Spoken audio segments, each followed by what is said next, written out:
তিনটা ছেলে তিনটাই মরে গেছে। তারপরেও একটা মুমিন বাইতুল্লাহ শরীফে তওয়াফ করতেছে, আর সে আল্লাহ পাককে বলতেছে, আয় আল্লাহ, আপনি সাপের দংশনে আমার দুটি বাচ্চা নিয়ে গেছেন। এই দুই বাচ্চার লাশ সামলাতে সামলাতে আর এক বাচ্চা আগুনে পুড়ায় নিয়ে গেছেন। দুর্ঘটনা ঘটে না এরকম? মানুষের জীবনে এরকম দুর্ঘটনা ঘটে না? তারপরেও সেই মুমিন বাইতুল্লাহ শরীফ তওয়াফ করতেছে আর বলতেছে, আলহামদুলিল্লাহ, আয় আল্লাহ, আমি আপনার ফয়সালার উপরে রাজি আছি। এটার নাম ঈমান। কিন্তু রেজা বিল কাজা, রেজা বিল কাজা যার নাই তার ঈমান কামেল ঈমান নয়। এরপরেও এই মুমিন বাইতুল্লাহ তওয়াফ করতেছে আর বলতেছে, আয় মালিক,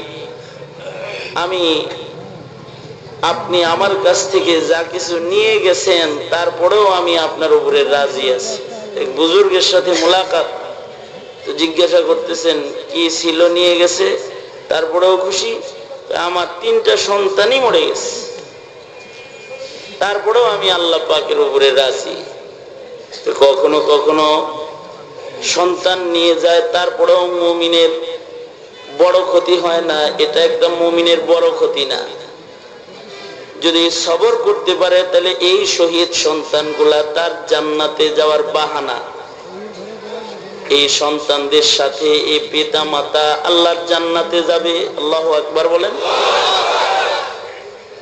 এটা তার জন্য বড় ক্ষতি নয়।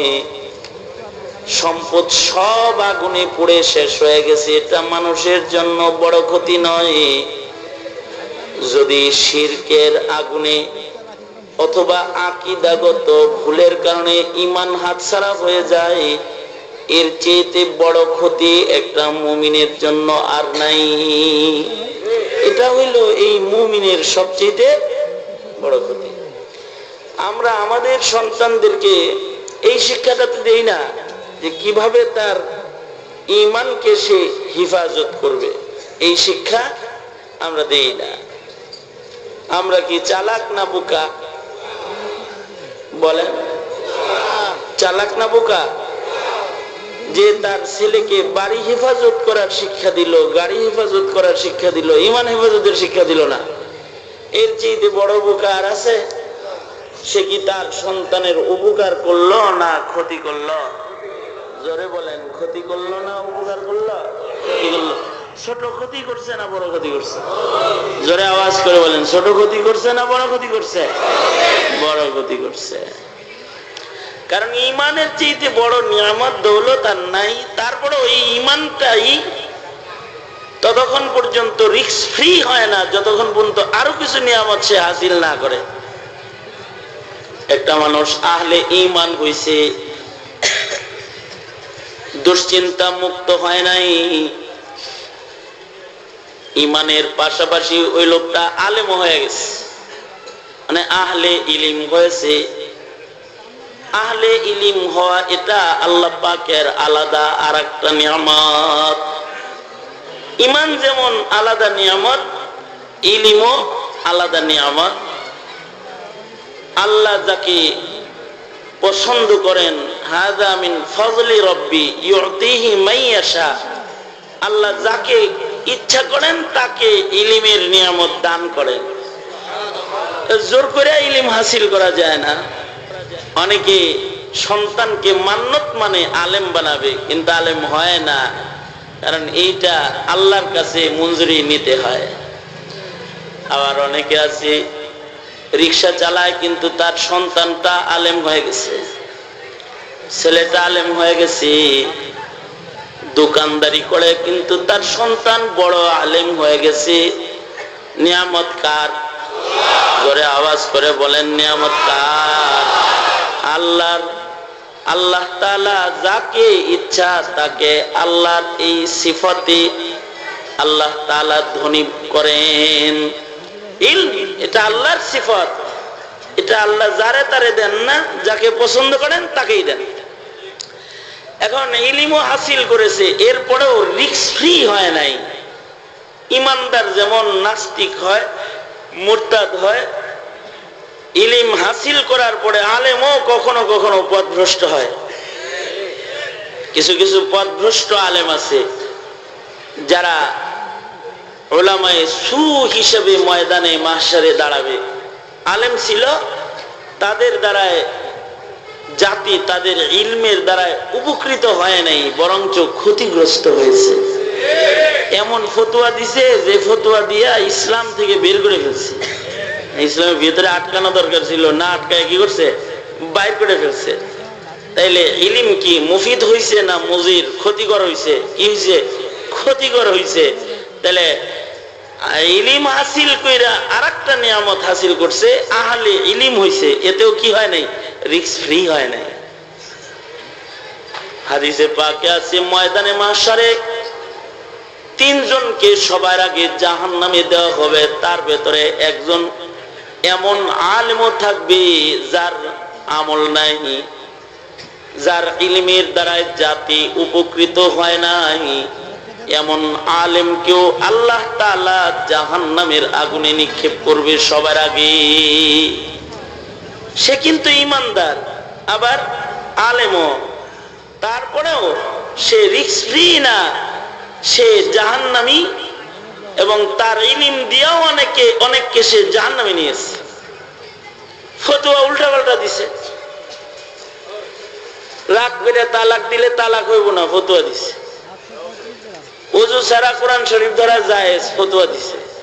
মনে করেন ইবাদত করাইতেছে ইলম দিয়া না গুনাহ করাইতেছে? হ্যাঁ, রাগ করে তালাক দিলে তালাক হবে না, ফতোয়া দিয়া হারামজাদা জন্মগ্রহণ করার সিলসিলা জারি করে ফেলছে। তার ইলমের দ্বারায় জাতি উপকৃত না ক্ষতিগ্রস্ত? ক্ষতিগ্রস্ত। শুধুই মাত্র আহলে ইলম হয় নাই, একদিকে আহলে ঈমান, আর একদিকে সে হয়েছে আহলে ইলম। আবার সাথে আরেকটা নিয়ামতের মালিক হয়ে গেছে আহলে জবান। সব আলেম তার ইলমকে জবানে আনতে পারে না, কথা বলতে পারে না। সবাই কিন্তু ওয়াজ করতে পারে না। ওয়াজ করতে পারে? হেদায়েতুল্লাহ রহমাতুল্লাহি আলাইহি বাংলাদেশের একজন উজ্জ্বল নক্ষত্র মুহাদ্দিসের নাম, কিন্তু তিনি ওয়াজ করতে পারতেন না। কথা বলতে গেলে খালি কথা ছোট হয়ে যেত। কিন্তু যখন ক্লাসে বসতেন তখন হাদিসের দরিয়ার সাথে যোগাযোগ হয়ে যেত। তাকরির করতেন তো মহাসাগরের সাথে সম্পর্ক হয়ে যেত, আর ছাত্রদেরকে ইলমের মধু বিতরণ করত, বসে বসে বিতরণ করত। কিন্তু কখনো কখনো এমন হইতো যে কোনো কারণে যদি ছাত্রদেরকে ওয়াজ করতে দিছে, আমাদের মুফতি মনসুরুল হক সাহেব হুজুর দামাত বরকাতুহুম বলছেন যে হেদায়েতুল্লাহ রহমাতুল্লাহ আলাইহিকে ছাত্রদেরকে ওয়াজ করতে দিলেও খালি কতক্ষণ পর পর লুঙ্গি পড়তো, মানে জামা ধরতো, লুঙ্গি পড়তো, কথা যেন ছোট হয়ে যেত। আহলে জবান না, আলেম বড় কিন্তু কিনা আহলে জবান না, জবান সাফ না। জবানে অনেক ওয়াজ করতে পারে না, বয়ান করতে পারে না। বয়ান করতে পারলেই সে রিস্ক ফ্রি না। একজন বয়ান করতে পারে ভালো, তাই সে রিস্ক ফ্রি না, হে জান্নাতি না। বয়ান করে দে হে জান্নাতি, তা না। ইন্না মিনাল বয়ান ইলা সিহর, বয়ানের ভেতরে একটা জাদু আছে। ইন্না মিনাল বয়ান ইলা সিহর। সাহাবীদের ভেতরে বড় বয়ানিও ছিল, সাহাবীদের ভেতরে বড় আলেমও ছিল। কারোর কারোর বয়ান খুব ভালো। কিয়ামত পর্যন্ত কিছু কিছু মানুষের বয়ান ভালো হবে, বয়ান ভালো হলেই সে জান্নাতি না। জবানের কথা সুন্দর এই জন্য কিনা জান্নাতি না। বহুত বয়ানীকে হাসরের কঠিন ময়দানে আল্লাহ তাআলা আগুনের কেচির দ্বারা তাদের ঠোঁট জিহ্বা কেটে দিবেন। লিমা তাকুলুনা মা লা তাফআলুন, কাবুরা মাকতান ইনদাল্লাহি আন তাকুলু মা লা তাফআলুন। সুন্দর সুন্দর কথা তো নিজে বলতো, কিন্তু নিজে সুন্দর ছিল না। কথা খুব সুন্দর ছিল, কথা খুব ভালো, মগর সে নিজে সুন্দর না, নিজে আমেল না, নিজে আখলাক ওয়ালা আবেদ না, নিজে মুখলিস না। জবান খুব ভালো, কথা খুব ভালো, কথা তো ভালো বলে। কথা বলা এটা আলাদা আর একটা নিয়ামত। এইটাও আল্লাহ তাআলা সকলকে দেন না। সবাই যদি দিত তাহলে তো সবাই বক্তা হয়ে যেত, ঠিক না? বক্তা হয়ে যেত না। সকলকে আল্লাহ তাআলা কথা বলার এই নিয়ামত দেন না। তাইলে আহলে ঈমানও হইছে, আহলে ইলমও হইছে, আহলে জবান হইছে। মানে কথাও কইতে পারে মজার মজার কথা বললে ভোট কালেকশন করে বলাইছে। আসলে লোকটা খারাপ, কথা খুব সুন্দর বলে, এরকম আছে না? ওয়াদা করাবে, এই 5 ওয়াক্ত নামাজ পড়বেন, মা বাবার খেদমত করবেন, সব গন্ডগোল এর ভিতরেই আছে। সুন্দর করে ওয়াদা করাই দিচ্ছে। তাহলে আহলে ঈমান, আহলে ইলম, আহলে জবান তিনও নিয়ামত পেয়ে গেছে। তারপরেও সে বিনা হিসাব আল্লাহর জান্নাতি হতে পারবে না যতক্ষণ না পর্যন্ত সে আহলে দিল না হবে। যদি শুধুই মাত্র আহলে ঈমান, মাঝখানে দুইটা তার নাই, ইলমও নাই, জবানও নাই, কিন্তু সে চতুর্থ নাম্বার আহলে দিল হয়ে গেছে। তার দিলের ভেতরে আল্লাহর প্রেমের আগুন ধরে গেছে, আল্লাহর মোহাব্বতের আগুন তার দিলের ভেতরে ধরে গেছে। এবার সে আল্লাহর গোলামি ছাড়া চলতে পারে না। জোর করেও মানুষ তাকে গুনার কাজ করাইতে পারে না। হৃদয়ের ভেতরে আল্লাহর প্রেম, আল্লাহর মোহাব্বত, আল্লাহর ভয় বাসা বাঁধছে, আহলে দিল হয়ে গেছে। তো আহলে দিল একটা ইমানদারের মূল্য আল্লাহ পাকের কাছে এই পৃথিবীর ভেতরে যা কিছু আছে সব কিছুর চেয়ে বেশি দামি। আল্লাহর রাসূল বলেন, বাইতুল্লাহ তোর কত দাম, মানুষ তোকে ঘিরে তওয়াফ করে, তোকে জড়ায় ধরে কাঁদে, কিন্তু মনে রাখবি তোর চেয়ে আমার উম্মতের হাবশী কালো একটা মুমিনের মূল্য আল্লাহ পাকের কাছে অনেক বেশি দামি। যে আহলে দিল দেখতেও সুন্দর না, চামড়া সুন্দর না, গঠন সুন্দর না, কালা, কিন্তু সে আহলে দিল। দিলের ভেতরে আছে কে? জোরে আওয়াজ করে বলেন, দিলের ভেতরে আছে কে? দিলের ভিতরে আল্লাহ। তো এখন এর দাম বেশি, এর দাম বাইতুল্লাহর চাইতে বেশি, এর দাম আসমান জমিন এত দুভয়ের ভেতরে যা আছে সবকিছুর চাইতে বেশি, সবকিছুর চাইতে বেশি। আহলে দিল যতক্ষণ না পর্যন্ত কেউ আহলে দিল না হবে ততক্ষণ পর্যন্ত সে আহলুল্লাহ হবে না।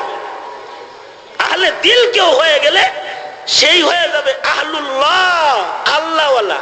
আল্লাহু আকবার জোরে বলে। দিলটা আহলে দিল, তো এবার সে হলো আহলুল্লাহ, আল্লাহওয়ালা। আর যে আল্লাহওয়ালা হয়ে যাবে এবার তার দুনিয়াতেও ঈমান হারানোর কোনো সম্ভাবনা নাই, কারণ তার কাছে একটা সুন্নতের দাম দুনিয়ার সবকিছুর চাইতে বেশি হবে। তারে জবাই করা যাবে, গর্দান নেওয়া যাবে, তার আমামা পাগড়ি নেওয়া যাবে না, তার টুপি নেওয়া যাবে না, তাকে ঝাঁঝেরা করে দেওয়া যাবে, তার পাঞ্জাবি খোলা যাবে না। আল্লাহু আকবার জোরে বলেন। তাকে লাশ বানায় দেওয়া যাবে, কিন্তু তাকে ইবাদতের মুসাল্লা থেকে ফিরানো যাবে না। তখন সে আহলুল্লাহ। আর যে আহলুল্লাহ হয়ে যাবে, দুনিয়াতেও এবার কোন আহলুল্লাহর নাস্তিক হওয়ার সম্ভাবনা নাই, কোন আহলুল্লাহর বেঈমান হওয়ার সম্ভাবনা নাই, কোন আহলুল্লাহ আল্লাহ ওয়ালা মুমিন যে হয়ে যাবে দাজ্জালও তার ঈমান নিতে পারবে না। সুবহানাল্লাহ জোরে বলেন, আরো জোরে বলেন সুবহানাল্লাহ। দাজ্জাল কোন আল্লাহ ওয়ালার ঈমান নিতে পারবে না। দাজ্জাল ঈমানদারকে শহীদ করতে পারবে কিন্তু ঈমান নিতে পারবে না। আর 1.5 টাকার এনজিও তোমার ঈমান কিনা লয়ে যায়, কারণ তুমি আহলুল্লাহ হও নাই, আহলে দিল হও নাই। ঈমানের চেয়ে দুনিয়ার মূল্য তোমার কাছে বেশি। শুধু ঈমানদারের ঈমান ছোটখাটো এনজিও লয়ে যেতে পারে। হালুয়াঘাটে গেলাম, যে শুনলাম 30,000 এক এনজিওর কাছে খ্রিস্টান হয়েছে মাত্র 2 বছরে। আমার দোস্ত হাসান জামিল সাহেব উনি একটা তথ্য আনছে, এক ব্যক্তি 23,000 মুসলমানকে খ্রিস্টান বানাইছে, এক ব্যক্তি। নাউজুবিল্লাহ, আরো আস্তে করে কোন নাউজুবিল্লাহ। স্কুল কলেজ ইউনিভার্সিটি গুলোতে মুসলমানরা নাস্তিক হইতেছে, অহরহ নাস্তিক হয়ে যাচ্ছে। হাজার হাজার মুমিন কাদিয়ানি হচ্ছে। কাদিয়ানির সংখ্যা এখন লাখ লাখ। তারা তো সমাবেশ করার হিম্মত করে। পঞ্চগড়ে ওরা সমাবেশ করতে চেয়েছে, কাদিয়ানিরা সমাবেশ করবে। এই সব কাদিয়ানি কি কাদিয়ানির ঘরে জন্মাইছে? এগুলো ঈমান ছাড়ছে। ওই যে ঈমান রিস্ক ফ্রি পজিশনে ছিল না, রিস্কওয়ালা পজিশনে ছিল, রিস্ক ফ্রি এটাকে বানায় নাই। এই কারণে তার ঈমানকে সে কাদিয়ানির পয়সার কাছে বিক্রি করে ফেলেছে, কাদিয়ানি হয়ে গেছে। ঈমানের মূল্য কম তার কাছে, কারণ সে আহলে দিল না, আল্লাহওয়ালা মুমিন না। এই কারণে ওটা ছাইরা দিতে পারছে। কিন্তু যে আল্লাহওয়ালা মুমিন, তাকে দাজ্জালও নিতে পারবে না তার কাছ থেকে ঈমান। হাদিস শরীফ, দাজ্জালও নিতে পারবে না। দাজ্জালকে আল্লাহ তাআলা এই পরিমাণ ক্ষমতা দিবেন, দাজ্জাল মানুষকে মারবে আবার জিন্দা করবে।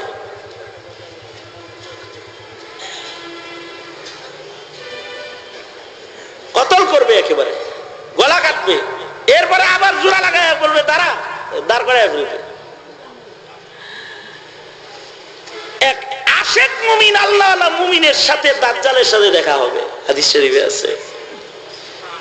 এই আশেক মুমিনকে দাজ্জালে মারবে, শহীদ করে ফেলবে, শহীদ করে আবার জীবিত করে দাঁড় করাবে। দাঁড় করায় বলবে, বল কে রব? আল্লাহ কে? আল্লাহ তো বাঁচান, মারেন, এই ক্ষমতা তো আল্লাহ, তাই না? ইউহয়ী ওয়া ইউমীত, হায়াত ও মৌতের মালিক কে? আরো আস্তে করে কোন, হায়াত মৌতের মালিক যিনি, তিনিই তো রব। আমি দেখছ না, তোরে মারলাম আবার তোরে জীবিত করলাম, তাইলে আমি মারতেও পারি, জীবিতও করতে পারি। এবার বল আমি কি? মুমিন বলবে, তুই আস্ত কাফের, তুই দাজ্জাল। বলবে কিভাবে? তুই যে এই কথা, এই কাম করতে পারবি, এটা আমার নবী বলে গেছে। তুই যখন আমাকে মেরে আবার জীবিত করেছিস, আমি আরো কনফার্ম হয়েছি তুই দাজ্জাল, তুই দাজ্জাল। আমি আমার ঈমানকে ছাড়তে পারবো না। ও দিল দিল নেহি जिस दिल में अल्लाह नहीं, वो गुल गुल नहीं जिस गुल में बू नहीं, वो गुल गुल नहीं जिस गुल में बू नहीं, वो दिल दिल नहीं जिस दिल में अल्लाह नहीं, वो दिल दिल नहीं जिस दिल में अल्लाह नहीं। যে দিলের ভিতরে আল্লাহ মালাই নাই ওইটা দিলি না, যে ফুলে খুশবু নাই ওটা ফুলই না। আল্লাহ প্রেমের আগুন। কদম সুয়ে মরকদ, কদম সুয়ে মরকদ, नजर सूए दुनिया, किधर जाना है और किधर देख रहा है, किधर जाना है और किधर देख रहा है। कदम सूए मरकद, कदम सूए मरकद, नजर सूए दुनिया, किधर जाना है और किधर देख रहा है, किधर जाना है और किधर देख रहा है। যাইবো কোন জায়গায়, চায়ের হইছে কোন জায়গায়, যাইতেছে কবরে, চায়ের হইছে উপরে। কেন, কখন সম্ভব হইছে? যখন তার দিলের ভেতরে কে নাই? জোরে আওয়াজ করে বলেন, কে নাই? আল্লাহ নাই। আর আমাদের আকাবির বুজুর্গগণ তাদের দিলের ভিতরে আল্লাহ, দিলের ভিতরে আল্লাহর নবী। দুদিন আগে আমাদের ছেড়ে বিদায় নিয়ে চলে গেলেন মুহাদ্দিসে জমান তাফাজ্জুল হক হবিগঞ্জি রহমাতুল্লাহি আলাইহি। অসুস্থ যখন হয়ে পড়ছেন বেশি,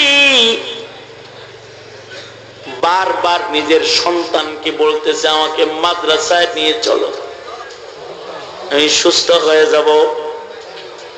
এমনকি মৃত্যু বরণ করেছেন যেদিন, সেই দিনও বুখারী পড়াইছেন। রাতের বেলায় বুখারীর দর্স দিছেন, দর্সে বুখারী হাদিস পড়াইছেন। তারপরে মারা গেছেন। দিলের ভেতরে আছে আল্লাহ। আমিরে হিফাজত আল্লামা আহমদ শফি যখন অসুস্থ অবস্থায় হসপিটালে ভর্তি ছিলেন, অসুস্থ কিন্তু দিলের ভেতরে আল্লাহ জিকির করে, আল্লাহ আল্লাহ আল্লাহ। যেই দেখতে যায় আর তাকে বলে, এই ডাক্তাররা আমাকে ছাড়ে না, ওদের একটু বলো না আমার একটু মাদ্রাসায় যেতে দিক। আমি ঈদের দিন গেছি দেখার জন্য, আমার ছেলেরে নিয়ে গেছি, ঈদের নামাজ পড়ায় সোজা আজগরালি হসপিটালে গেছি। গেছি পড়াই বলতেছে ঈদের দিন আমাকে মাদ্রাসায় যেতে দিল না, খালেদ বলো না আমাকে ছাইরা দিতে। ওই সময় বলতেছে মাদ্রাসায় যাব আমি। দিলের ভেতরে আছে নবী, দিলের ভেতরে আছে আল্লাহ। জোরে বলেন সুবহানাল্লাহ। দিলের ভেতরে আল্লাহ, দিলের ভেতরে নবী, এইটা হলো ঈমান। এটা কি ঈমান? কালেমা পড়ছে সারা বছরে আল্লাহর কথাও মনে হয় না, নবীর কথাও মনে হয় না। তো কেসে মুমিন হয় রে? তুই দাবিতে মুমিন, আসলে মুমিন না। দিলের ভেতরে ঈমানের আগুন জ্বালা, দিলের ভিতরে ঈমানের আগুন জ্বালা। দেখোস না চতুর্দিক থেকে দুশমনেরা ঈমানের উপরে আক্রমণ করতেছে, মুসলমানের তাহজিব তামাদ্দুনের উপরে আক্রমণ করতেছে। তোর হৃদয়ে আগুন জ্বালা, ঈমানের আগুন জ্বালা, ঈমানের তপ্ত আগুন জ্বালা, ঈমানের আগুন জ্বালা। মুমিনের জামাত, মুমিনের জামাত, কিন্তু দিলের ভেতরে, দিলের ভেতরে ঈমানি আগুন নাই। সঙ্গত কারণে ঈমানের মূল্যও নাই, কোরআনের মূল্যও নাই, ইসলামের মূল্যও নাই, সুন্নতের মূল্যও নাই, তাহজিব তামাদ্দুন ইসলামের গুরুত্ব নাই। কারণ দিলের ভেতরে ওই জিনিসই তো নাই, ওই জিনিসটাই দিলের ভেতরে নাই। হাম মুসলমান হ্যায় মগর, हम मुसलमान है मगर हम में मुसलमान ही नहीं, हम मुसलमान हैं मगर हम में मुसलमान ही नहीं, हम में ईमान है मगर हम मुमिने कामिल नहीं, हम मुसलमान हैं मगर हम में मुसलमानी नहीं, हम में ईमान है मगर हम मुमिने कामिल नहीं, हम में ईमान है मगर हम मुमिने कामिल नहीं, खत न कायम है मगर खत न कायम है मगर ओ मजहबी तालीम गुम, महरे इब्राहीम बाकी दीन इब्राहीम गुम, महरे इब्राहीम बाकी दीन इब्राहीम गुम। मुसलमाনের দাবি তো অনেক, কিন্তু মুসলমানি হাকিকতান নাই, দিলের ভেতরে তো জ্বলনি নাই, আল্লাহ আল্লাহর নবীর জ্বলনি তো দিলের ভেতরে নাই। দিলের ভেতরে গণতন্ত্রের জ্বলন আছে, দলের জ্বলন আছে, নেতার জ্বলন আছে, মার্কার জ্বলন আছে, দিলের ভেতরে আল্লাহ আল্লাহর রাসূলের জ্বলন নাই, নাই জ্বলন। এ কারণে আল্লাহ আল্লাহর রাসূলকে যখন কেউ কথা বলে তখন নড়ে চড়ে না, নড়ে চড়ে না। নাস্তিক মুরতাদরা রাসূলকে গালি দেয় তখন নড়ে চড়ে না, কোরআন ডাস্টবিনে নিক্ষেপ হয় তখনও নড়ে চড়ে না, কুকুরের মাথায় টুপি আর গলায় তসবিহ দেয় তখনও তার ইমানি ইজ্জতে আঘাত লাগে না, তার রাসূলকে ব্যঙ্গ করে সিনেমা তৈরি হয় তখনও তার ভেতরে কোনো নড়াচড়া আসে না, আসে না। তার নবীর খাতমে নবুয়াত নিয়ে যায় তখনও তার একটু ব্যথা লাগে না, লাগে না। ঈমান আকীদার উপরে একের পর এক আক্রমণ করে, ওর দিলে কোনো জ্বালাপালা কিছু নাই। তুমি মুসলমানের ঘরের আওলাদ হতে পারো, দাবিতে মুসলমান হতে পারো, নামের শুরুতে মুহাম্মদ তুমি লিখতে পারো, ভোটার আইডিতে তোমার নাম মুসলমান পরিচয় রাখতে পারো, আকাশে তুমি মুসলমান না, আকাশে তুমি মুসলমান না।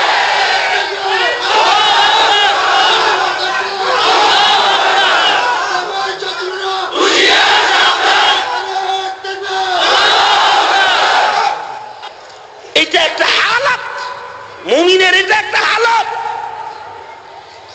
এই হালত থাকা চাই। কার ভিতরে থাকবে হালত?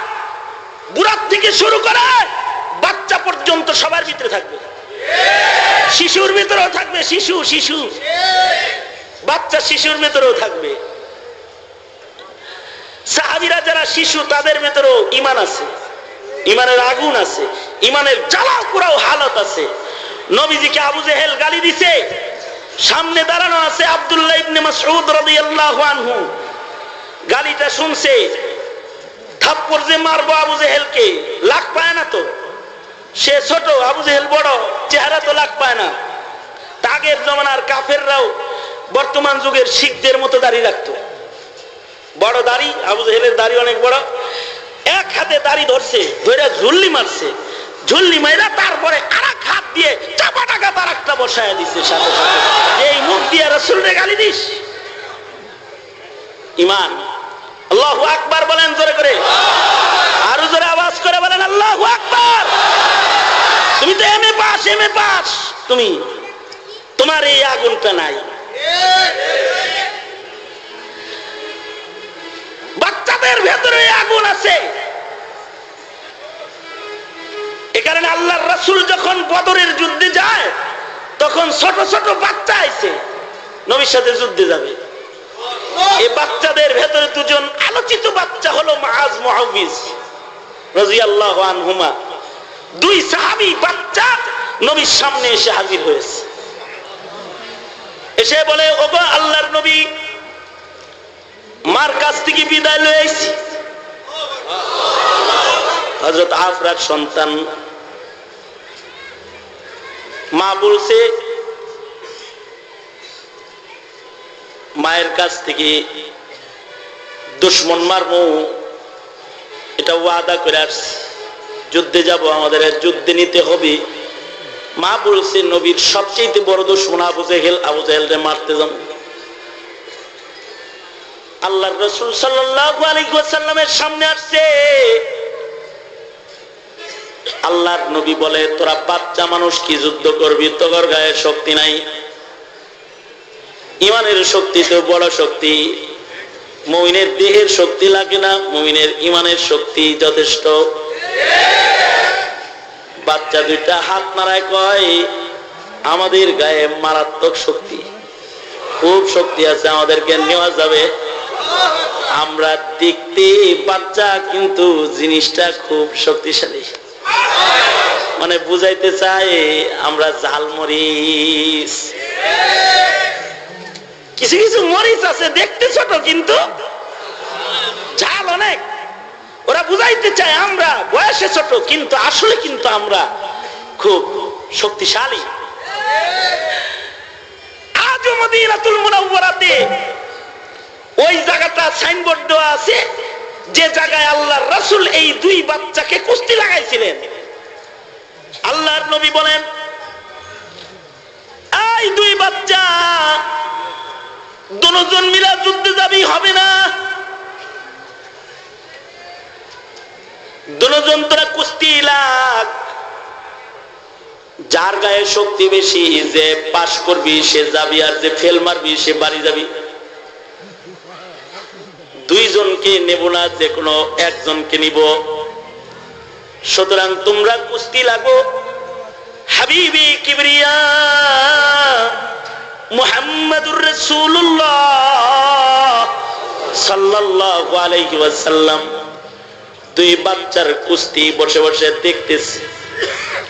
দুই বাচ্চা কুস্তি শুরু করার জন্য যখন একে অপরের কাছাকাছি এসেছে, জড়ায়া ধরে কানের মধ্যে মুক্তা লাগায় বলে ভাই রে তোর তো গায়ে শক্তি বেশি, এক মোচার দিয়ে তো তুই আমাকে ফেলে দিবি আমি জানি, কিন্তু ভাই তুই যদি আমাকে নিচে ফেলে দিস আর যদি তুই এক নম্বর হয়ে যাস, তুই একা যুদ্ধে যাবি, হয়তো শহীদ নয়তো গাজীর মালা তুই একা একা পড়বি, আমি তোর সহোদর ভাই, আমি বঞ্চিত হয়ে যাব।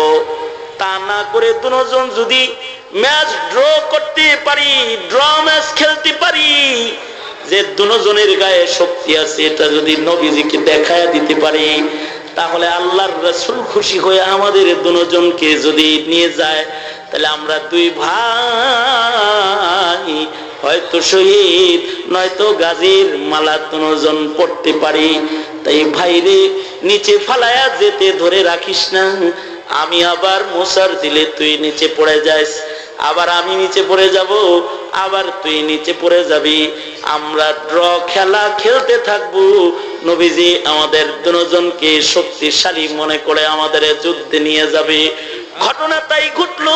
মুস্কি হেসে সরওয়ারে দু আলম মুহাম্মাদুর রাসূলুল্লাহ সাল্লাল্লাহু আলাইহি ওয়াসাল্লাম এই দুই বাচ্চার ঈমানি প্রেম দেখে ফেললেন।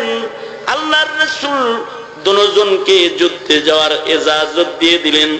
দুজন বদরের যুদ্ধে শামিল হয়ে গেল এবং এই বাচ্চা দুইটাই দেহে বাচ্চা কিন্তু ঈমান পাক্কা। এ কারণে এই দুই বাচ্চাই কিন্তু আবু জেহেলের উপরে আক্রমণ করে ফেলল। কিতাবুল মাগাজি খুললে পাওয়া যায় আব্দুর রহমান বিন আউফকে দুই ভাই বলে আবু জেহেল কই দেখায় দেন।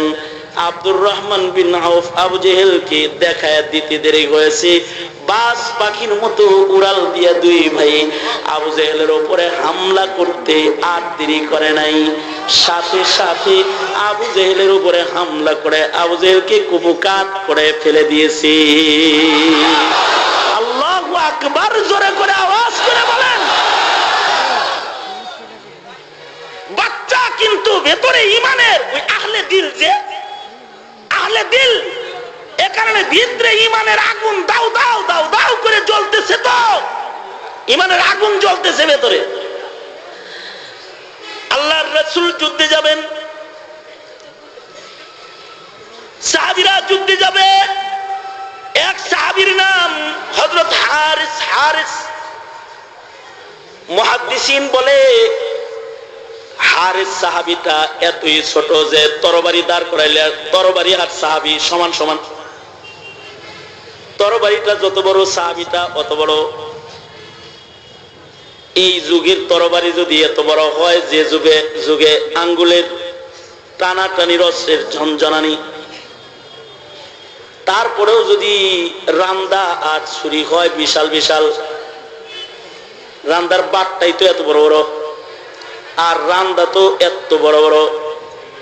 যে রান্দা লইয়া আমাদের ভার্সিটির সোনার ছেলেরা মিছিল করে, ছোট ছোট রান্দা না, বড় বড় রান্দা, বিশাল বিশাল রান্দা এক একটা।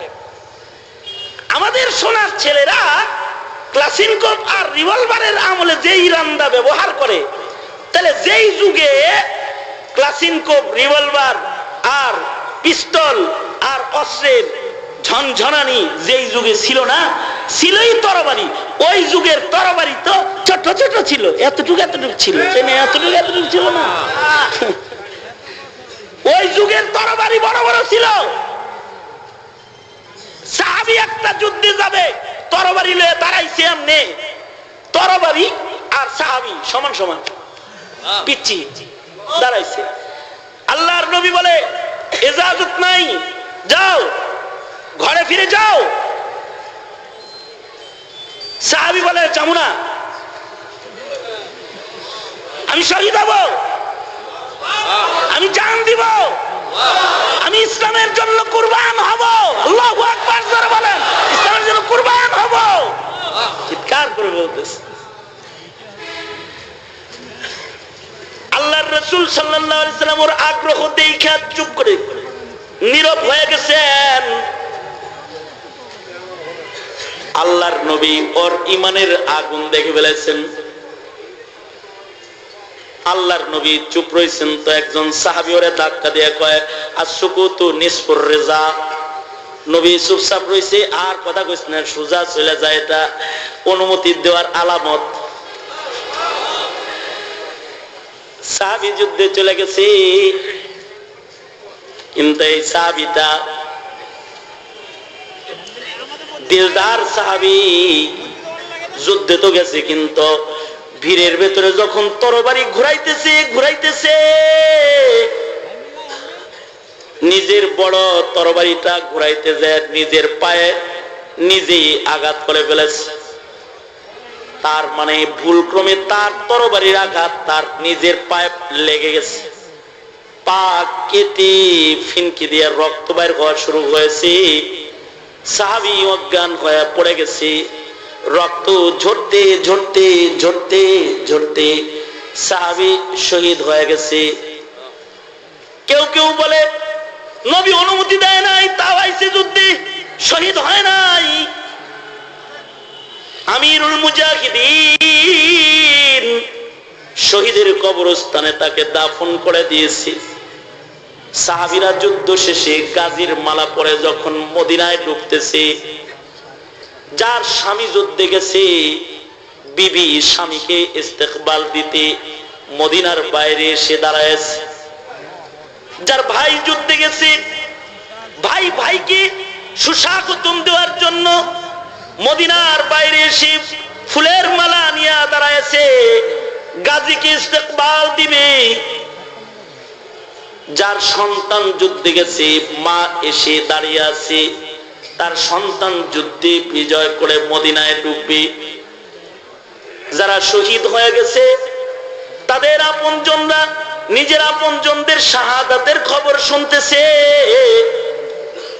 এমন সময় এই হারিস সাহাবীর মা এই কাতারে দাঁড়ায়া মুজাহিদিনদেরকে বলে, আমার সন্তান হারিস কই? কেউ কেউ বলে তোমার সন্তান শহীদ হয়ে গেছে, হাসরের ময়দানে শহীদের মা হয়ে দাঁড়াবা। কিন্তু এর ভেতর থেকে একজন বলে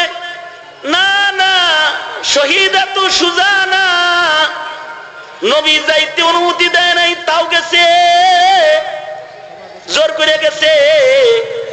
নিজের তরবারির আঘাত নিজের গায়ে নিজেই লাগাইছে, নিজের আঘাতে নিজে মারা গেছে। কিসে শহীদ হয়েছে?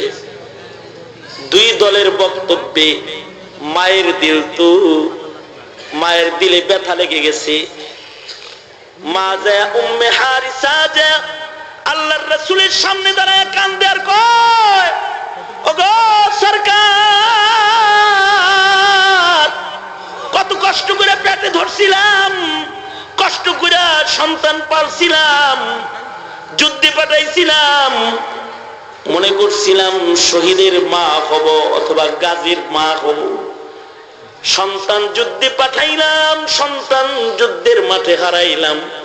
কেউ বলে আমার সন্তান শহীদ হয়েছে, আবার কেউ বলে নিজের আঘাতে নিজে মারা গেছে। ওগো আল্লাহর নবী, অত শত বুঝি না।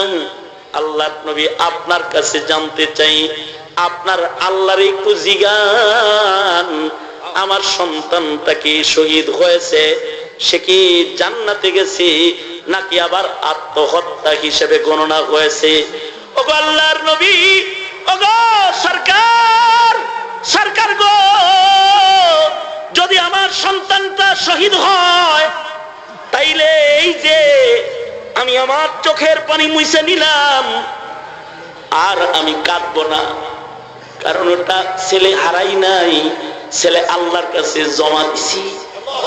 হাসরের ময়দানে শহীদের মা গয়া আল্লাহর আদালতে দাঁড়াবো। আমি ভুলায় গেছি, তো একজন এসে বলে, হুজুর আমি ভুলায় শহীদ অমুকের বাবা। হুজুর আমার সন্তান কিন্তু নবীর প্রেমের শাহাদাত বরণ করেছে। লোকটা এই কথাটা বলতেছে আর হাসতেছে, আমার চোখের পানি গড়ায় গেছে। আমি তাকে জড়ায় ধরে বললাম, আসেন ওগো শহীদের বাপ, যখন গণতন্ত্রের জন্য মানুষ জান দেয়, নবীর কথা কয় না, ওই সময় আপনার ছেলে নবীর প্রেমে গুলি খায় শহীদ হইছে। দেন আপনি শহীদের বাপটা যে জান্নাতে যাবেন এতে তো কোনো সন্দেহ নাই।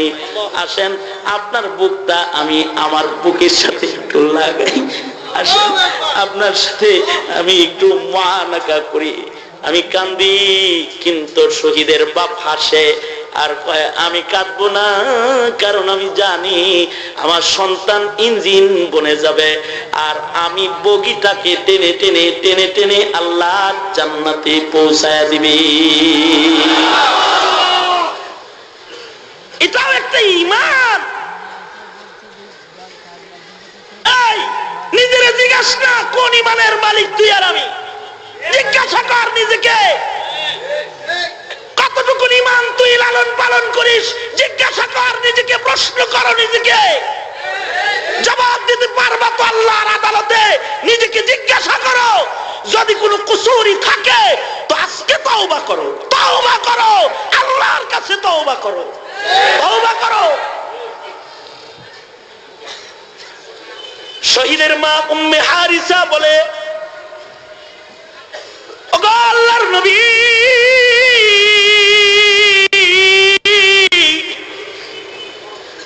যদি আমার সন্তানটা শহীদ হয়, এই যে আপনার সামনে আমি আমার চোখের পানি মুছে দিতেছি, আর কাঁদবো না। আমি জানি আমার সন্তান আমাকে জান্নাতে নিয়ে যাবে, কিন্তু ওগো আল্লাহর নবী, যদি আমার সন্তান জান্নাতি না হয়, যদি ওর শাহাদাত আল্লাহর কাছে কবুল না হয়, তাও আপনি আমার এখন বলেন, যদি আমার সন্তান জাহান্নামী হয়ে থাকে তাহলে আমারে বলেন, আমি আজকে প্রাণ ভরে একটু কাঁদবো, এমন আফসোসের কান্না আমি কাঁদবো, আমি গড়াগড়ি করে করে কাঁদবো, গড়াগড়ি করে কাঁদবো। এমন সন্তান পেটে লইলাম যে সন্তানের দ্বারা আমার জান্নাত খুলতেছে না। এটা আল্লাহর প্রেম, নবীর প্রেম। এমন সন্তান পেটে লইলাম যার দ্বারা আমার জান্নাত খুলতেছে না। ওগো আল্লাহর নবী, আমি কেঁদে কেঁদে কিন্তু অনেক কিছু করে ফেলবো, অনেক কিছু করে ফেলবো। ওগো আল্লাহর নবী, আপনি আমাকে নিশ্চিন্ত করুন। আল্লাহর রাসূল সাল্লাল্লাহু আলাইহি ওয়াসাল্লাম বলে, তোমার সন্তানের ঈমানের পাশাপাশি তোমার সন্তানের হৃদয়ে আল্লাহ আল্লাহর নবীর প্রেম আগুন জ্বালানো আছে, আগুন আগুন আছে আল্লাহ আল্লাহর নবীর প্রেমের। তোমার সন্তানকে তো আল্লাহ তাআলা একটা জান্নাত দেয় নাই, তোমার সন্তান তো ফেরদাউসের ভেতরে অনেকগুলো জান্নাত দখল করে বসে আছে। মহিলাটা কয় আলহামদুলিল্লাহ, চললাম আর কাঁদবো না।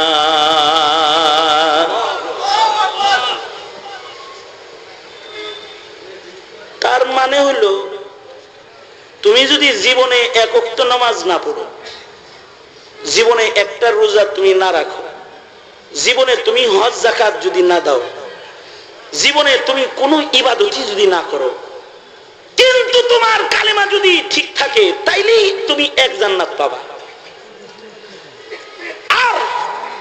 আর যদি তুমি কালেমার পাশাপাশি গুনাহ ছাড়ো, ইবাদত খুব করো না নফল, কিন্তু তুমি কোনো কবিরা গুনাহ করো না, আল্লাহর ডর ভেতরে রাখো, তাইলে তোমার এক জান্নাত না, তাইলে ওয়ালিমান খাফা মাকামান রাব্বিহি জান্নাতান, তাহলে আল্লাহ তোমাকে কমাস কম 2 জান্নাত দিবে।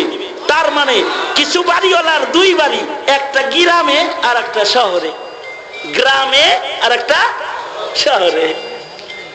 যে গুনাহ করে না খালি, ওয়াম্মা মান খাফা মাকাম রাব্বিহি জান্নাতান, ঈমানের পাশাপাশি গুনাহ ছেড়ে দেওয়ার এই গুণটা তার ভেতরে আছে, তাহলে আল্লাহ তাআলা তাকে সাধারণ মুমিন হিসেবে গণবেন না, আল্লাহ তাআলা তাকে সকল মুমিন হিসেবে গণা দিবেন। আল্লাহু আকবার বলেন, আরো জোরে বলেন, জোরে বলেন আল্লাহু আকবার। এই গুনাহ হওয়ার পরেও এই গুণটা অর্জন করা সম্ভব, গুনাহ হওয়ার পরেও এই গুণটা অর্জন করা সম্ভব, যদি গুনাহর পরে শরম পাও। যেই মুমিনের গুনাহ কইরা আনন্দ, তারপরেও ঈমান লইয়া এক জাররা সরিষার দানার মতো ঈমান নিয়ে কবরে গেছে, তাকে যে জান্নাত দিবে ওইটা হলো 10 দুনিয়ার সমান। আল্লাহু আকবার বলো, আরো জোরে, আস্তে করে কও, আর একটু আস্তে বলো, আরো আস্তে করে বলো। এটা তো সরিষার দানার ঈমান। কিন্তু যদি ওয়ালিমান খাফা মাকাম রাব্বিহি জান্নাতান, গুনাহ করে না আল্লাহর ভয়ে, এই ঈমানের মালিক যদি কেউ হয়, তাইলে তাকে 2 জান্নাত দান করবেন আল্লাহ। জোরে বলেন সুবহানাল্লাহ। আর যদি নফল ছাড়ে না, এমন আগুন ভিতরে আছে যে জিহাদেও চলে যায়, নবীর ইজ্জতের কথাও কয়, তাহাজ্জুদেও দাঁড়ায়, ইশরাকও ছাড়ে না, ফরজও কাজা করে না, তাবলীগও ছাড়ে না, ইজতিমার মাঠে চলে যায়, উলামাদের সাথে বেরিয়ে যায়, হক কথা আওয়াজ দেয়, হকের আওয়াজ বুলন্দ করে, এমন পরিপূর্ণ ঈমান নিয়ে কেউ যদি মরে যায়, তাইলে এক জান্নাত না, তাকে আল্লাহ তাআলা বহু জান্নাতের মালিকানা দান করবে। সুবহানাল্লাহ। বাচ্চার হৃদয়েও ঈমানের আগুন আছে। তবে আলহামদুলিল্লাহ, আমরা আহলে মাদ্রাসা যারা আছি এখানে, ওলামায়ে কেরাম, এই যারা মাদ্রাসার আহল আছে, আমরা গর্বিত, আমরা গর্বিত। এজন্য আমরা গর্বিত, আমরা এমন একটা জামাত মুমিনদের সাথে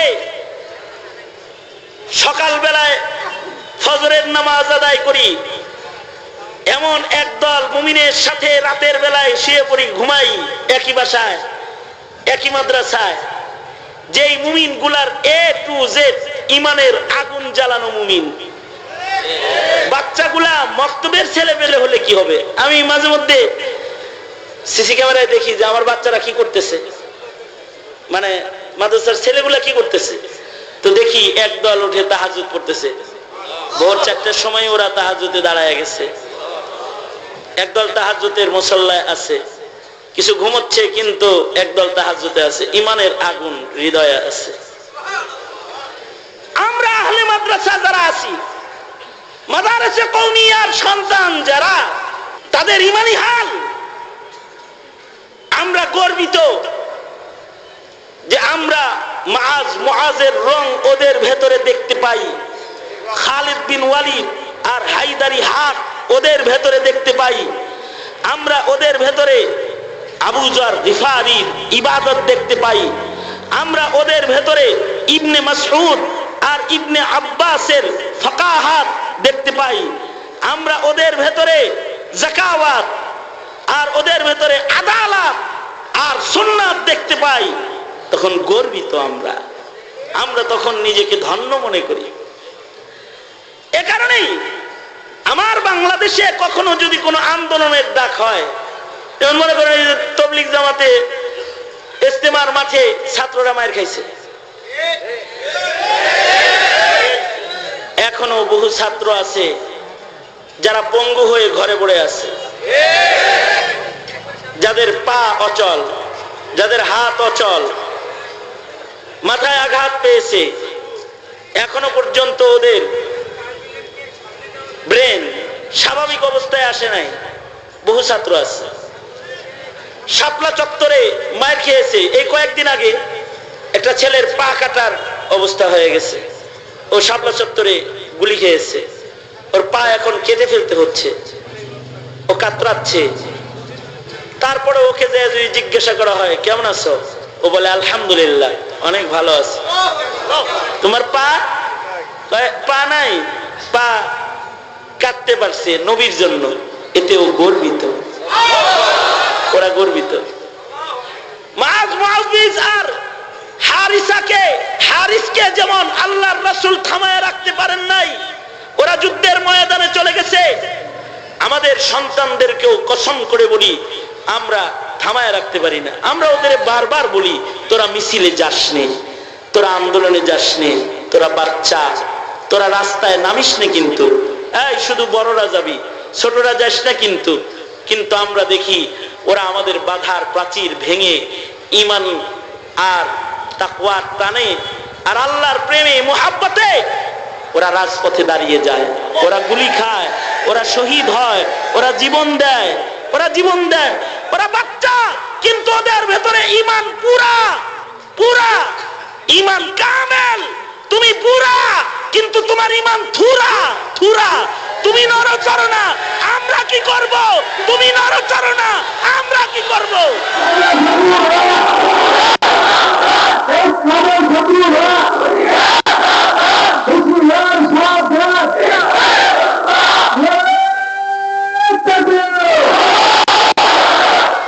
আমরা আমাদের তালবে ইলমদেরকেও আমরা ডেকে নেই না, কারণ কি?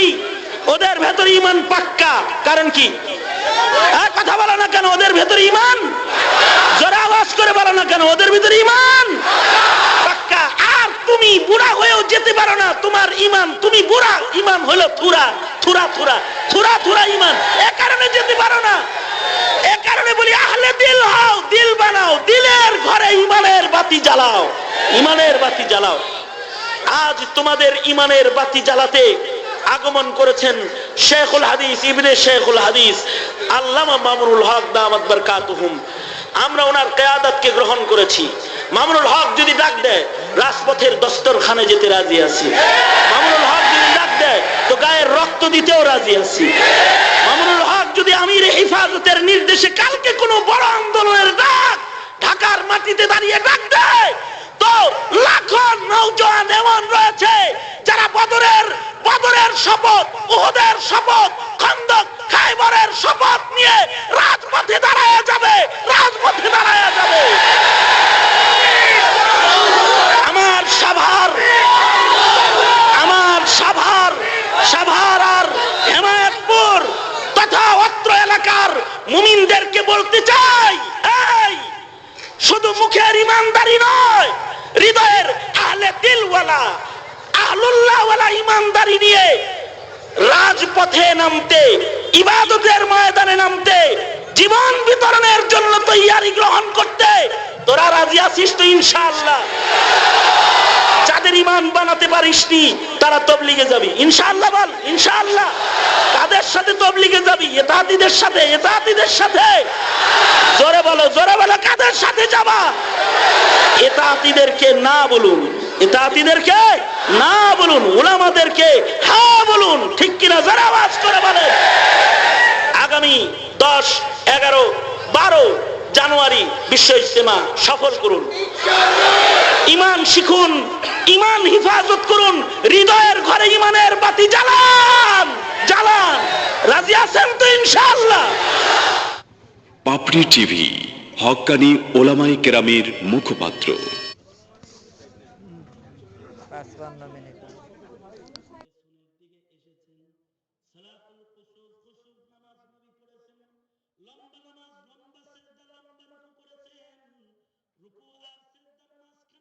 সামনে দৌড় দিচ্ছেন, আবার পেছনে আসছেন। কখনো ফজর থেকে শুরু করে এশা পর্যন্ত আল্লাহর নবী কিবলার দিকে বসে থেকেছেন। আর আল্লাহ পাক তার বন্ধুকে কুদরতি ক্যামেরার পর্দা দিয়ে সব দেখাইছেন আর শিখাইছেন। যে নবীর কাছে এই সব এলিম আছে, ওই নবী বুঝে উম্মতের কান্ডা ধইরা আইনুল হায়াতের কূপের কাছে নিয়ে দাঁড় করায়া দেখায়া দিয়ে যেতে পারত না এটা হায়াত কুয়া। আল্লাহর রাসূল পারতেন। উম্মতকে এই কষ্ট আল্লাহর নবী দেয় নাই। ঘর থেকে বের হয়ে হায়াত কুয়ার পানি তালাশ করে খায়া ইবাদত বন্দেগী করতে বলে নাই। আদাবানি রব্বি ফা আহসানা তাদিবি। আরো সুন্দর আমল উম্মতকে আল্লাহর নবী শিখায় গেছে। রমজানুল মুবারকের ওই লাইলাতুল কদর নিশ্চিত করে আল্লাহর নবী বেজর রাত্রে দেখায় গেছে। এক রমজানের গোলামীর ফজিলত আল্লাহর নবী উম্মতকে বিস্তারিত বলে বলে সব শিখায় গেছে। উম্মতকে বলে গেছে হায়াত কূপের পানি খায়া, আইনুল হায়াতের পানি খাইয়া হাজার হাজার বছর বাঁচিয়া হাজার হাজার বছর রেগুলার ইবাদত করে জান্নাতের হায়াত তোদের নিতে হবে না। তোরা হায়াত পাবি 30, 40, 50, 60, 70 বছর। কিন্তু এক রাত যদি লাইলাতুল কদর খালি দখল করে ফেলাইতে পারস, তাহলে লাইলাতুল কদরি খায়রুম মিন আলফি শাহর। এক রাত গোলামি করবি, হাজার মাসের চেয়েতেও উত্তম সওয়াব তোর আমলনামায় জমা হবে। এক রমজান আল্লাহর গোলামি করবি, সকল নবীর সকল উম্মতকে পেছনে রেখে এক রমজানের গোলামি দিয়া উম্মত রে সবার আগে তুই আল্লাহর দিদার গ্রহণ করবি। এজন্য আল্লাহর রাসূল বলে রমজান পাইলো কিন্তু গুনাহ মাফ করে জান্নাত কামাই করতে পারলো না। তার চেয়ে কপাল পোড়ায় পৃথিবীর মাটিতে আর হয় না। মুহতারাম হাজিরিন, এটা আমার আলোচনার পয়লা কথা। লম্বা হায়াত আমাদের লাগে না, ছোট্ট হায়াতে লম্বা ইবাদত করার যোগ্যতা এই উম্মতকে আল্লাহর রাসূল শিখায়া গেছে। এ কারণে ঈসার মতো হাজার হাজার বছরের অপেক্ষারও এই উম্মতের দরকার নাই। আর খাজিরার মতো কিয়ামত পর্যন্ত টুটু কোম্পানির ম্যানেজারগিরি করারও দরকার নাই। অল্প দিন ইবাদত করে কবরের জান্নাতের বিছানায় ঘুমায় পড়বে এই উম্মত। আল্লাহু আকবার করে বলেন। এই কারণে হায়াত ছোট, কিন্তু আপনি যে আপনার ছোট্ট হায়াতটাকেও ইসলামের বাইরে কাটাচ্ছেন, আপনি কতটুকুন সফল আর কতটুকুন ক্ষতিগ্রস্ত। আল্লাহ পাক বলেন, এই উম্মত মুমিনেরা উদখুলু ফিস সিলমি কাফা, ইসলামে তোমরা কমপ্লিট প্রবেশ করো। হায়াতের টোটাল সময় যেটা তোমরা পেয়েছো এটাকে ইসলামের ভেতরে কাটাও, ইসলামের বাইরে তোমরা কাটাবে না। সাবধান, হায়াতে এক সেকেন্ডের জন্য শয়তানের পদাঙ্ক অনুকরণ করবা না। ওয়ালা তাত্তাবিউ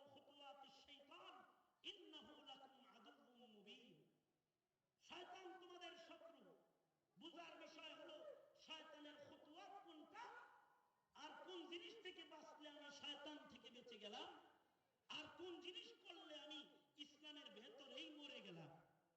এটা হলো বোঝার বিষয়। এক কথায় হযরত থানবী বলেছেন, কেমন যেন এক সাগর পানিকে দুই শব্দের ভেতরে প্রবেশ করায় দিয়েছেন। তিনি বলেন, কেউ যদি ইবাদতের ভেতরে থাকলো সেই ইসলামের ভেতরে থাকলো, আর যে গুনার ভেতরে পড়লো সেই শয়তানের খুতুয়াত জালে আটকা পড়লো। হোক না সে গুনাহটা তার জীবনের একটি মাত্র গুনাহ। কারণ জাহান্নামের আগুনে যাইতে বেশি গুনাহ লাগে না। জাহান্নামের আগুনে পড়ার জন্য একটা গুনাহই যথেষ্ট। একটা কবিরা গুনাহ বান্দাকে জাহান্নামে ফেলার জন্য যথেষ্ট। এজন্য তো আমাদের বুজুর্গরা একটা কবিরা গুনাহ করে নাই। আর আমাদের এমন মুসলমান আছে সারা বছর ইমানদার পরিচয়ে ঘুরে, কিন্তু সারা বছরে একটা ইবাদতও করে না। কথা বলেন ঠিক না বেঠিক? জোরে আওয়াজ করে না। সারা বছরে একটা সিজদা দেয় না, সারা বছরে এক ওয়াক্ত নামাজ পড়ে না। তুমিও মুসলমান, তাহলে বেশি সময় লাগবে না, মাত্র 10টা মিনিট অপেক্ষা করো।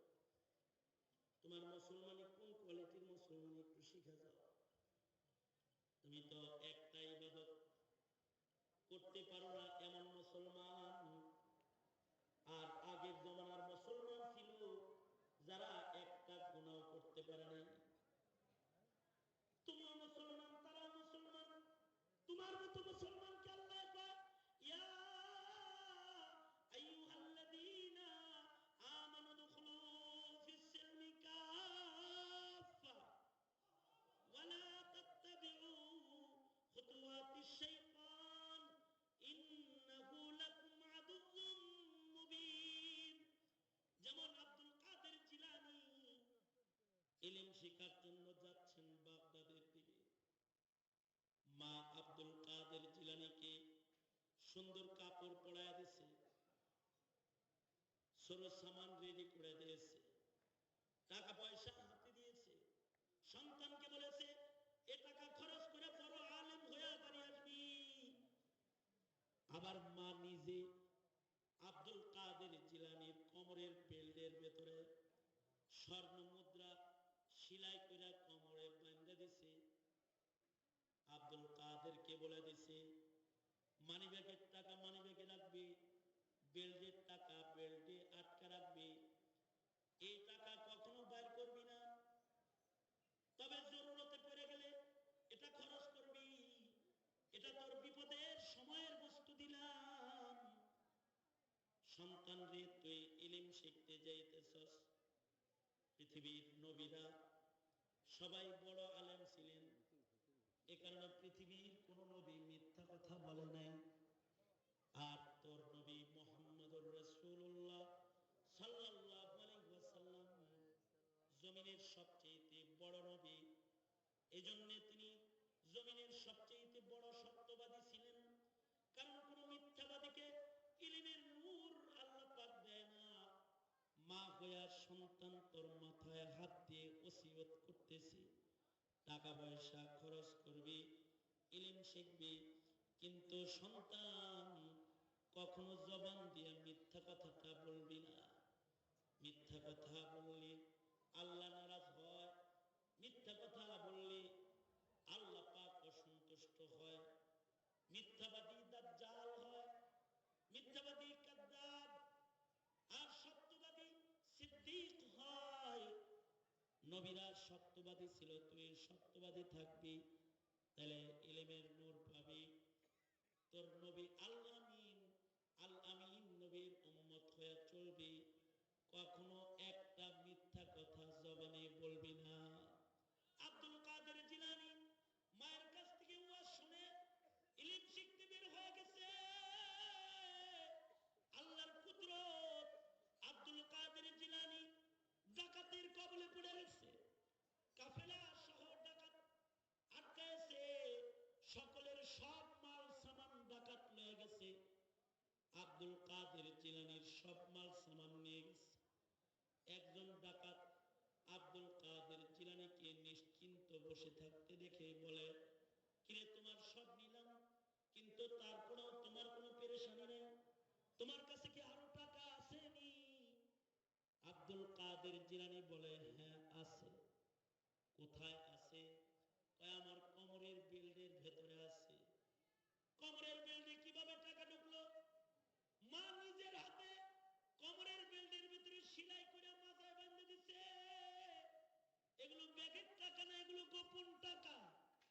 মা বলেছে বিপদের দিনে এটা খরচ করতে। এই বোকা ছেলে, মা বলেছে গোপন জায়গার টাকা বিপদের সময় খরচ করতে।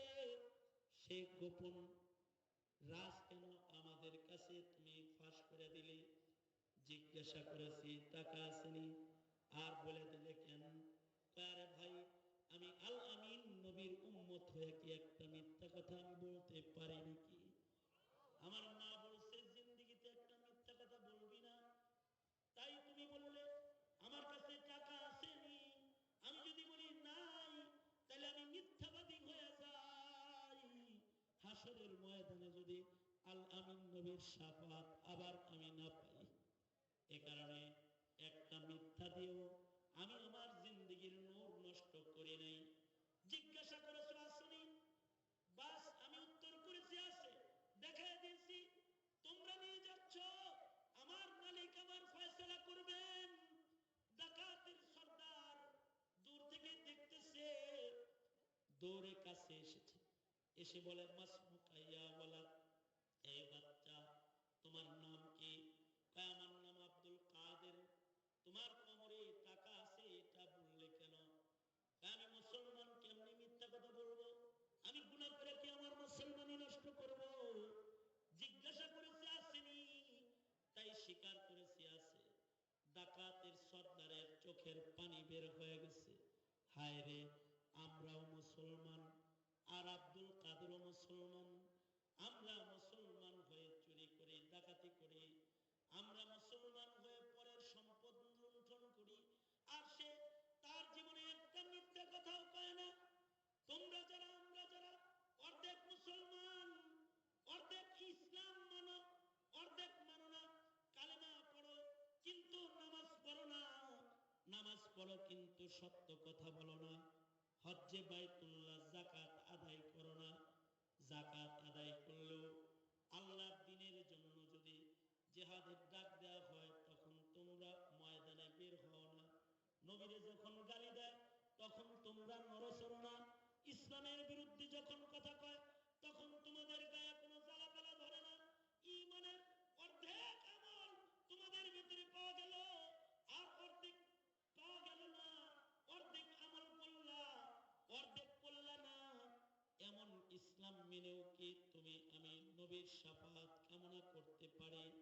আল্লাহ পাক বলে না, আমি রবের পূর্ণ দয়া যদি চাস তাহলে উদখুলু ফিস সিলমি কাফা ওয়ালা তাত্তাবিউ খুতুওয়াতিশ শাইতান ইন্নাহু লাকুম আদুউম মুবিন। শয়তানের পদাঙ্ক অনুসরণ তোরা করিস না, একটা গুনাহ তোরা করিস না। একটা গুনাহ করে শয়তানের সাথে একটি গুনার মাধ্যমে কোনো বন্ধুত্ব তোরা করিস না। অর্থাৎ কালেমার হায়াতটাকে কালেমার আদর্শ দিয়া তোরা সজ্জিত করে রাখবি। মুহতারাম হাজিরিন, আমরা তো কালিমার আদর্শ ইবাদত দিয়া আমরা এমন ভাবে অগোছালো গুনাহ জর্জরিত করে রেখেছি যে ইবাদতও চলছে, পাপও চলছে। আমার তো মনে হয় এটাও আমার কথা না, বড়দের কথা। আমাদের এই ইসলামী জীবনটা যদি রাসূল দেখতেন, হাউজে কাউসার তো দূরের কথা,